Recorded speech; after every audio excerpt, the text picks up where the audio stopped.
A nuclear calamity broke out at the Fukushima Nuclear Power Plant, resulting in more than 1 million tons of radioactive wastewater being released into the Pacific Ocean.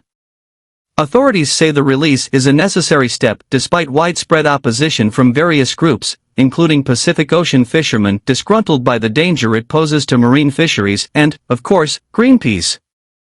The Japanese government originally proposed this controversial plan to dump 1.3 million tons of radioactive wastewater into the sea, earlier this year, equivalent to 500 Olympic swimming pools. It was 12 years ago when the Fukushima Daiichi nuclear power plant was hit by an earthquake that was recorded as the strongest in Japan's history.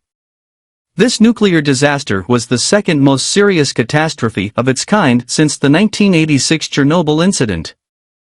According to the Guardian interview with young ambassadors from the area, they were disappointed because they thought that the release of radioactive water in Fukushima is an unfair act.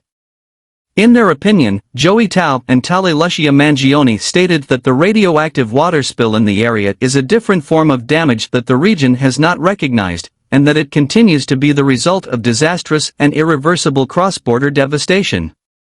According to Dr. Tony Hooker, director of the Center for Radiation Research at the University of Adelaide, the impending release will fall under the jurisdiction of the Japanese government's decision.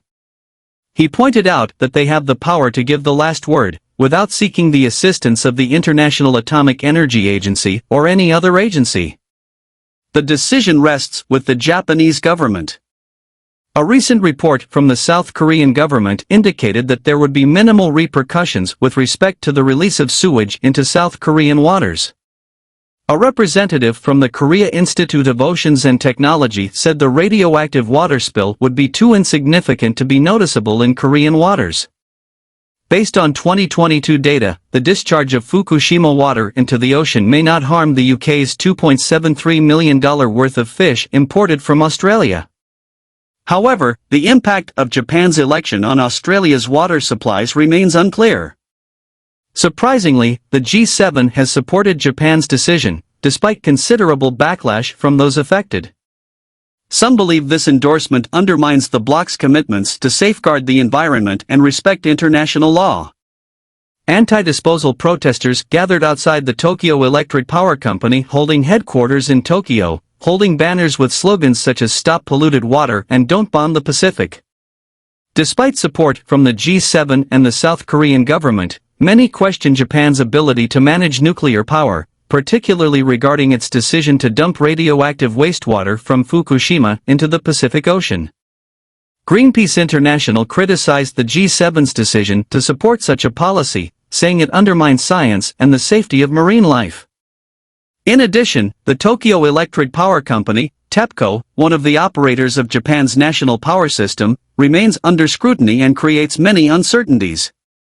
TEPCO executives considered it too costly to build a protective barrier to prevent the Fukushima plant from being vulnerable to a major tsunami. Despite this, the company later claimed that the tsunami was unpredictable as a way of explaining the disaster. Public confidence in TEPCO rapidly eroded, not only because of this contradiction, but also as a result of miscommunication, misinformation, and other disclosures that severely damaged the company's reputation. Ken Bessler, principal scientist at the Woods Hole Oceanographic Institution, notes that these factors contributed to the loss of confidence in TEPCO.